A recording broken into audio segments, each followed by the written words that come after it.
ನಮಸ್ಕಾರ. ಇವತ್ತು ತಂಪಿನ ಬೀಜ ಎಳ್ನೀರು ಉಪಯೋಗಿಸ್ಬಿಟ್ಟು ಒಂದು ಜ್ಯೂಸ್ ಮಾಡ್ತೀನಿ. ತಂಪಿನ ಬೀಜ ಇದು 1 ಸ್ಪೂನು ತಂಪಿನ ಬೀಜ, ಸ್ವಲ್ಪ ಒಂದು 10 ನಿಮಿಷ ನೆನೆಸಿಟ್ರೆ ಸಾಕಿದು.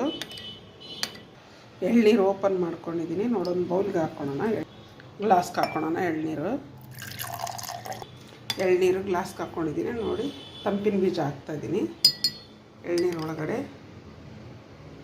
1 ರಿಂದ 2 ಸ್ಪೂನು, ಇವಾಗ ಐಸ್ ಟ್ಯೂಬ್ ಹಾಕ್ತಾಯಿದ್ದೀನಿ. 1 ಚಿಟಿಕೆ ಸಾಲ್ಟು, ಮೇಲೆ ಸ್ವಲ್ಪ ಪುದೀನ. ವಾವ್,